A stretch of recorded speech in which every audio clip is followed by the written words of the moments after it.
Bismillahirrahmanirrahim. Assalamualaikum warahmatullahi wabarakatuh.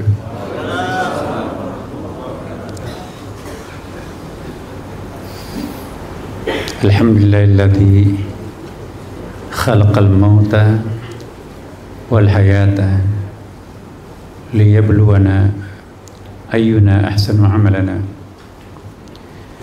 Asyhadu an la ilaha illallah wa asyhadu anna Muhammadan abduhu wa rasuluh. Sahibul burhan.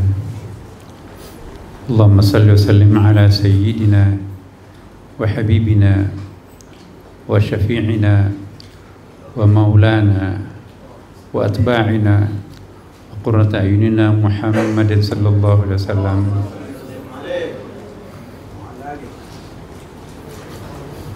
Hadirin hadirat yang diberkahi dan insyaallah dimuliakan Allah Subhanahu wa taala. Suatu saat ada seorang Arab pegunungan, Arabi. Hari Senin dia meninggalkan rumahnya menuju ke rumahnya Rasulullah sallallahu alaihi wasallam. Kemudian hari Rabu sore baru nyampe di rumahnya Rasulullah. Berjalan kaki. Berjalan kaki, tidak berkendaraan.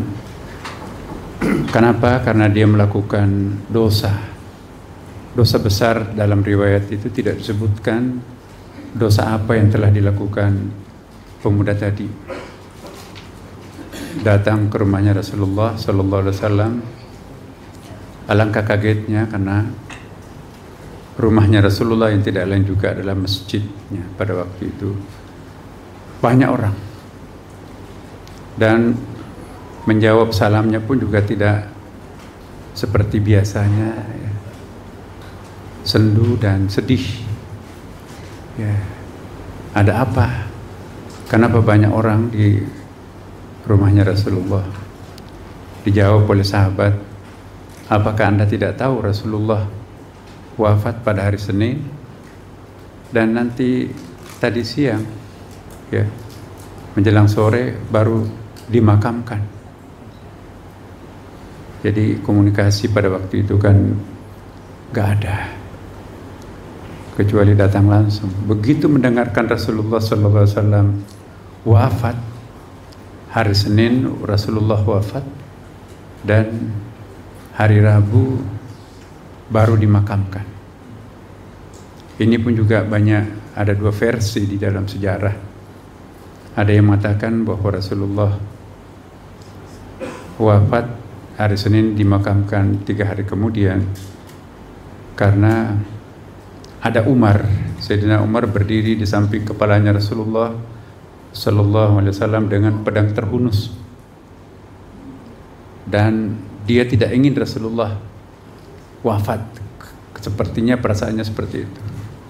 Bahkan dia katakan Rasulullah tidak wafat, hanya tertidur seperti Nabi Musa pernah tertidur selama beberapa bulan. Ada yang mengatakan 3 bulan, ada yang mengatakan 1 bulan dalam riwayat. Ya, Rasulullah tidak wafat. Barang siapa yang mengatakan Rasulullah wafat, akan saya tebas lehernya. Begitu cintanya seorang Umar terhadap Rasulullah sallallahu alaihi wasallam. Dan sampai hari ketiga pun memang nggak ada baunya Rasulullah, seperti hanya mayat yang sudah 3 hari itu sudah ada baunya. Jadi orang percaya, sebagian juga mungkin tidak percaya, tapi tidak ada yang berani menentang Umar pada waktu itu. Nah, nanti setelah Abu Bakar turun dari Bani Thaqifah, karena ada rapat sangat penting yang diselenggarakan oleh suku Hasrat dan suku Aus di bukit di luar kota Madinah. Ya, siapa nanti akan menggantikan posisinya Rasulullah sallallahu alaihi wasallam sebagai pimpinan Madinah? Ya, mendengarkan ada 2 komponen yang membicarakan hal yang penting. Nah, kelompok Muhajirin pun juga mengutus Abu Bakar As-Siddiq sebagai representase daripada komunitas yang hadir juga di dalam kota Madinah pada waktu itu. Dan kedua suku tadi, suku Khazraj dan suku Aus ini sepakat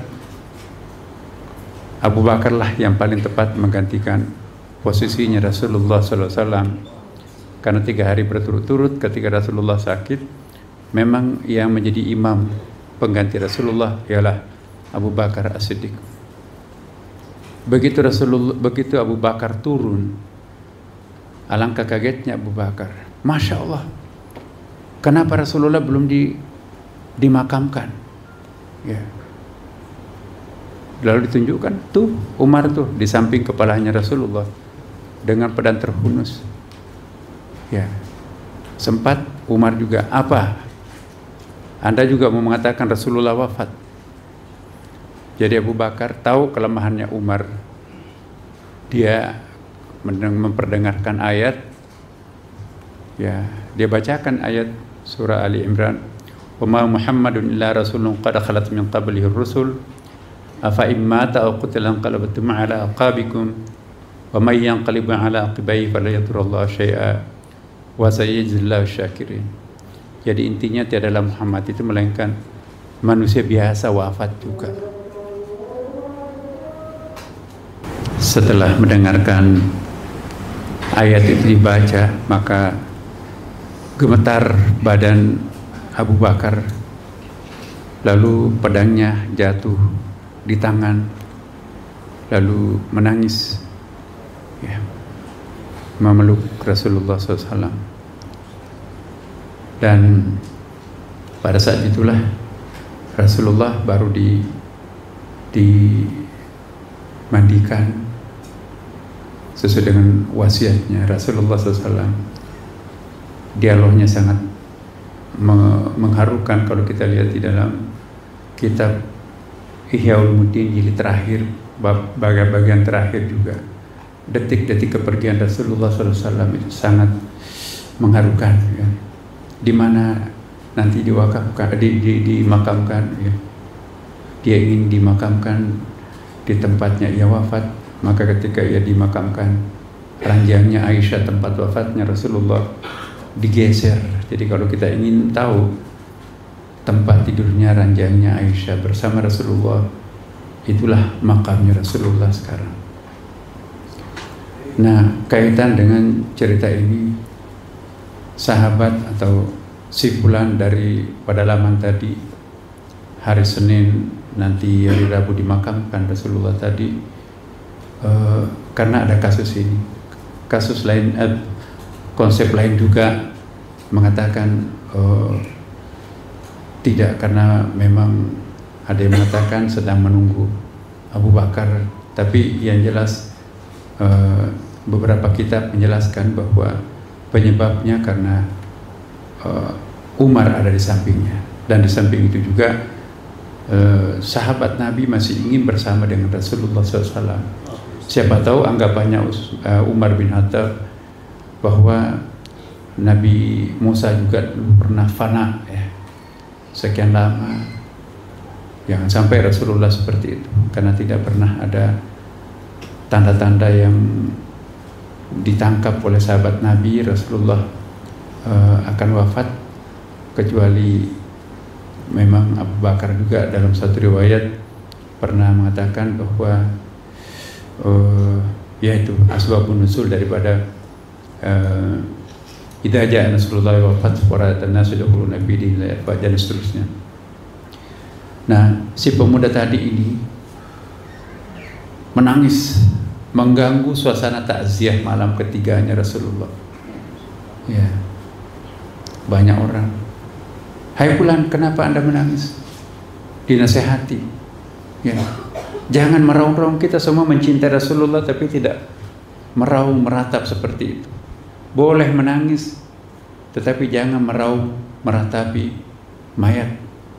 Ada hadis Rasulullah diperdengarkan, yu'adzibul mayyiti bi baqa'i ahlihi. Disiksa mayat itu lantaran ratapan orang-orang hidupnya. Aku juga tahu hadis itu, tapi kalian tidak tahu apa yang saya rasakan. Ya, saya pernah melakukan dosa besar. Tidak mungkin Tuhan memaafkan dosaku. Nah, saya datang ke sini mengejar Rasulullah SAW. Satu-satunya harapan kami ialah untuk menjumpai Rasulullah, karena ada ayatnya. Walau annahum zalamu anfusahum ja'uka fastaghfirullah wastaghfara lahum rasul lawajadullah tawwabur rahimah. Ya.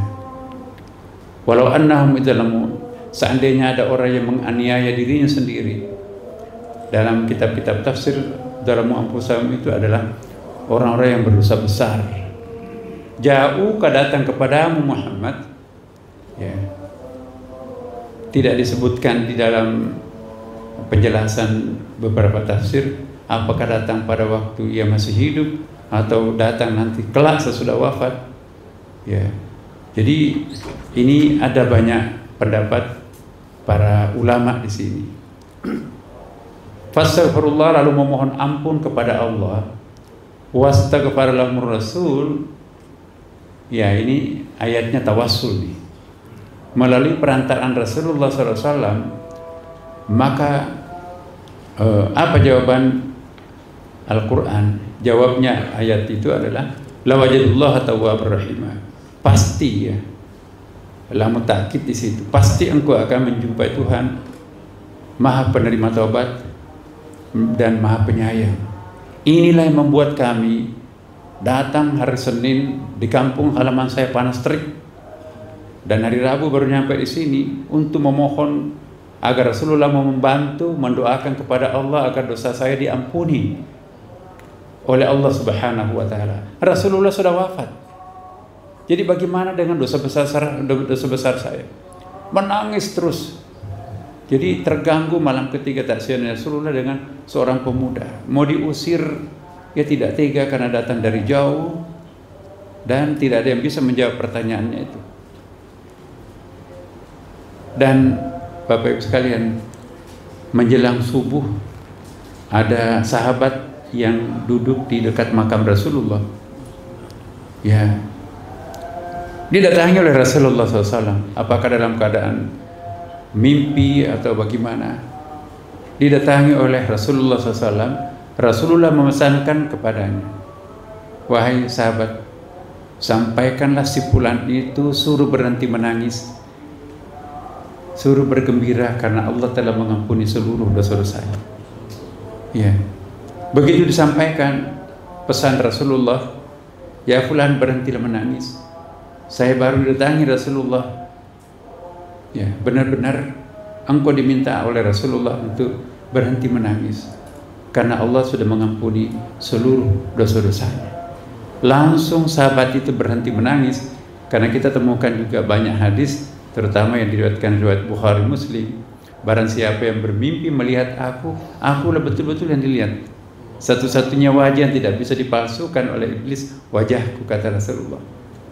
Ada beberapa redaksi riwayat Bukhari Muslim juga ada. Jadi ada 4 atau 5 hadis yang meriwayatkan hadis yang mirip ini, dan ini pertanda buat kita bahwa hubungan antara orang yang wafat dan orang yang masih hidup itu sangat-sangat kuat. Kalau hubungan orang hidup untuk memberikan efek terhadap orang mati, orang yang sudah wafat, itu tidak usah ada perdebatan. Kalau orang percaya hadis, kalau orang percaya juga terhadap ayat, tidak perlu mempertanyakan apakah orang hidup bisa memberikan efek terhadap orang yang sudah wafat. Seperti yang tadi yang kita lakukan di sini, apakah itu nanti punya efek terhadap almarhum yang kita cintai, ya, Adinda Ibrahim? Ya tidak usah dipertanyakan karena ada ayat-ayatnya, ada hadisnya. Idza mata ibnu Adam in qata'a amaluhu illa min thalath. Di situ kan antara lain waladun saleh yad'u lahu. Al-walad di situ di dalam beberapa komentator disebutkan al-walad itu bukan hanya anak biologis, tapi juga anak spiritual, anak intelektual. Dengan merujuk kepada hadis sirah peristiwa yang dilakukan oleh Nabi Nuh alaihissalam. Naiklah ke dalam perahu kami anak, kata Nabi Nuh kepada anaknya Kanaan. Tidak ayah, ini orang gila, orang bikin perahu itu di pantai, ini bukan di gunung.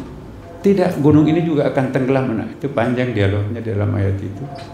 Gunung itu pun juga akan tenggelam. Lalu ditegur oleh Allah Subhanahu wa taala, innahu laisa min ahlik. Ya. Itu bukan keluargamu. Jadi seolah-olah Tuhan ingin mengingatkan bahwa tidak semua anak biologis itu sekaligus adalah anak spiritual. Ternyata yang naik di perahu itu adalah anak-anak spiritualnya Nabi Nuh alaihissalam. Anak biologisnya malah tidak. Jadi mari kita memiliki al-walad, ya, anak-anak yang kita pelihara, yang kita asuh. Insya Allah kekuatan doanya itu sama dengan kekuatan anak biologis itu. Nah, jadi kembali lagi kepada kisah tadi. Begitu disampaikan bahwa Rasulullah sudah mendatangi sahabatnya dan diminta yang bersangkutan untuk berhenti menangis, lalu berhenti meraung meratap. Pemuda itu lalu lega, tidak rugi, tidak salah.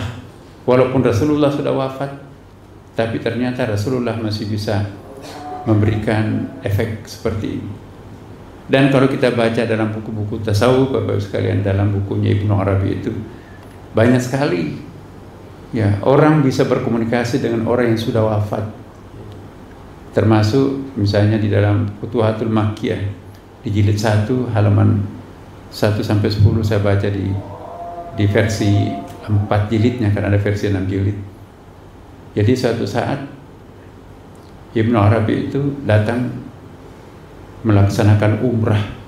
Dia bingung, ini yang dapat pahala 100.000 itu apakah di pelataran Ka'bah atau di batas kota suci Mekah, tanah haram.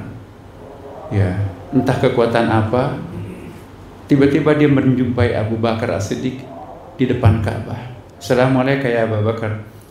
Ya, saya bingung apakah yang dimaksud hadis ini di pelataran Ka'bahnya atau di batas tanah haramnya.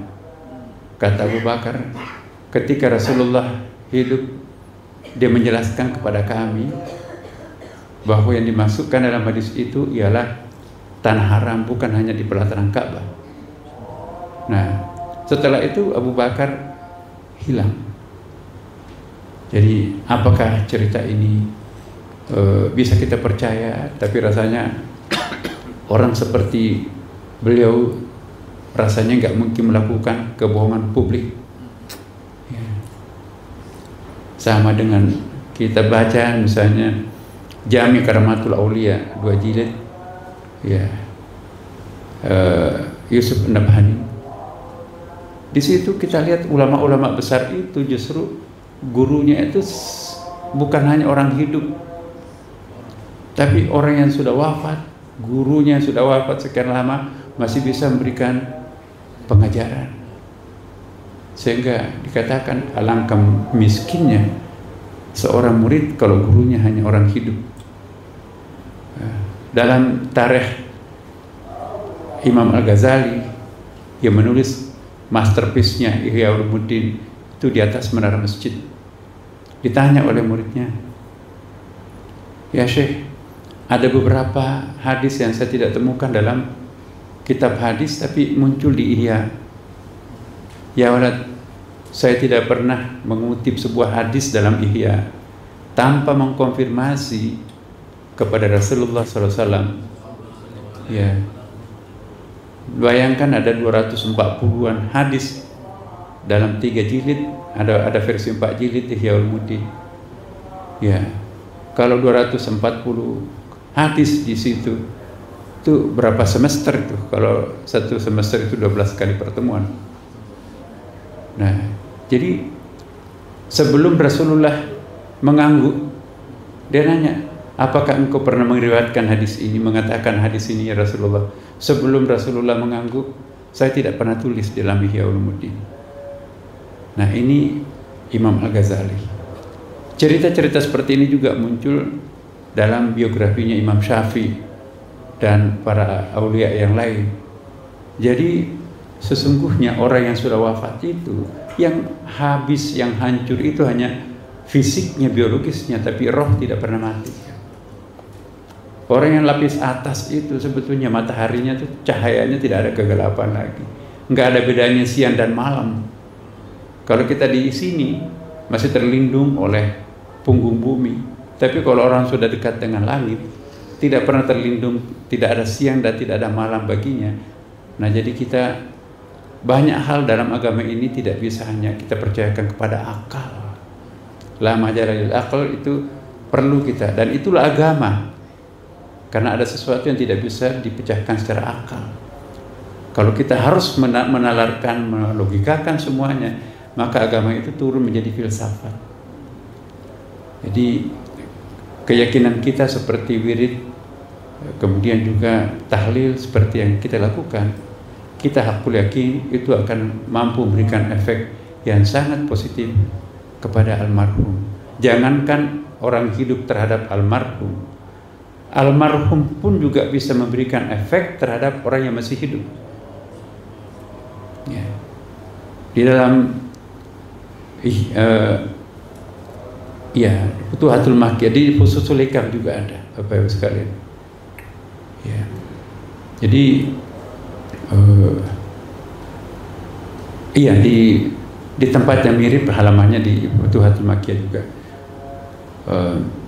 Ibnu Arabi mengatakan begini. Jadi kalau kita menziarahi makamnya para aulia, lalu kita membacakan Yasin di situ, kan ada perintahnya hadis Nabi itu kan, yaqra Yasin ala mutakum, maka rohnya wali yang kita kunjungi itu pun juga ikut ngaji di situ dan ikut mendoakan doa yang dipanjatkan oleh orang yang menziarahinya. Itu kata Ibnu Arabi. Ya. Jadi kesimpulannya Bapak Ibu sekalian, sekalipun Adinda, Ananda atau saudara kita ya, Ibrahim telah meninggalkan kita, insya Allah di dalam kitab Ihya Ulumuddin juga ada Kitabut Tajassudil Amal, bab tentang penjelmaan tajassud, penjelmaannya saja, tajassudil amal, amal-amal. Jadi doa-doa yang kita panjatkan itu berubah menjadi parsel, bingkisan yang akan menghibur orang-orang di alam barzah. Imam Al-Ghazali bahkan mengumpamakan bahwa orang-orang yang tidak pernah mendapatkan kiriman doa, itulah nanti yang akan menjadi pengemis di alam barzah, menunggu hari Jumat. Kenapa hari Jumat? Karena dalam khutbah Jumat itu, dalam khutbah yang kedua, kata Imam Al-Ghazali, itu ada doa yang dipanjatkan, yang wajib dibaca oleh kaum Sunni. Allahumma fil muslimina wal muslimat wal mu'minina wal mu'minat al ahya minkum wal amwat innaka sami'un qaribun mujibud da'wat rabbil alamin. Ya Allah, ampunilah muslim laki-laki dan perempuan, mukmin laki-laki dan perempuan, baik yang masih hidup maupun yang sudah wafat. Begitu kata-kata wal amwat diucapkan, maka seperti anak ayam yang ditaburi benih yang kelaparan itu rebutan. Banyak sekali orang-orang penting di situ ikut rebutan. Tapi ada orang santai, duduk santai tidak ikut rebutan. Ditanya malaikat, kenapa enggak ikut rebutan? Saya tidak perlu ikut rebutan karena anak saya setiap sholat, setiap saat dia mendoakan aku. Alangkah bahagianya engkau, saya juga punya anak, kata pengunjung teman-temannya di sana itu. Tapi tidak ada satupun membacakan doa untuk aku. Ya, jadi kalau kita ingin orang mati kita itu, kekasih kita, tidak jadi pengemis, rajinlah kita mendoakan. Karena doa yang dipanjatkan oleh orang tua kepada anaknya atau anak terhadap orang tua itu sama mujarabnya Bapak Ibu sekalian. Nah, dan tidak lama kemudian ya, Bapak Ibu yang santai itu ikut juga rebutan. Loh, Bapak Ibu kenapa ikut rebutan? Iya, anak saya yang dulu rajin berdoa sudah meninggal. Ya, anak-anak saya berikutnya cucu saya ya boro-boro doa, salat pun juga enggak. Nah jadi terputuslah jaringannya itu. Nah jadi ini pembelajaran buat kita bahwa siapa yang rajin mendoakan orang matinya, insya Allah kalau kelak wafat tentu juga akan rajin didoakan oleh orang hidupnya. Ini tanda-tanda alamat yang baik ya, Ananda atau Adinda Ibrahim. Begitu banyak orang. Saya di Amerika Bapak Ibu sekalian mendengarkan kabar, walaupun saya sedikit agak miss ya, karena sebelum saya ke sini saya komunikasi dengan Pak Husain Ibrahim ya melalui sahabat saya, katanya Pak Husain Ibrahim itu sakit. Oh, nah begitu saya dapat kabar, meninggal. Jadi saya pikir Pak Husain yang meninggal. Jadi saya langsung telepon di kantor, tolong kirimkan kembang anggrek langsung ke rumahnya, jangan ke kuburannya. Ya, ternyata datang informasi banyak, loh, yang meninggal bukan Pak Husain Ibrahim loh, sehat kok, kuat dan strong, kita lihat. Nah, itulah Bapak Ibu sekalian, kita doakan betul bahwa almarhum adalah baik. Tanda-tanda kebaikannya kita pun juga terharu pada saat ini. Adinda Ananda Ahmad ya tahu persis bagaimana ya kakaknya begitu respeknya kepada orang tua ya. Satu pelajaran berharga dari kita semua ya, keluarga beliau Pak Husain Ibrahim, Pak Ali Ibrahim, anak-anaknya adalah anak-anak yang patuh terhadap kedua orang tuanya. Saya jadi saksi karena pernah lama tetanggaan di kompleks UIN Jakarta. Jadi inilah Bapak Ibu sekalian, saya mohon maaf kalau mungkin ada yang kurang berkenan, dan sebelum saya akhiri, mari kita kembali membacakan doa, induknya semua doa, surah Al-Fatihah kepada almarhum al-maghfurlah Pak Ibrahim, ala hadhihi niyyah wa ala kulli niyatin salih wa ila hadratil musaffan Nabi sallallahu alaihi wasallam wa ala alihi wa sahbihi wa man tabi'ahu ila yaumil bisril Fatihah. A'udzu billahi minasyaitonir rajim. Bismillahirrahmanirrahim. Alhamdulillahirabbil alamin arrahmanir rahim maliki yaumiddin. Iyyaka na'budu wa iyyaka nasta'in. Ihdinas siratal mustaqim. Siratal ladzina an'amta 'alaihim ghairil maghdubi 'alaihim waladdallin. Amin ya rabbal alamin. Wassalamualaikum warahmatullahi wabarakatuh.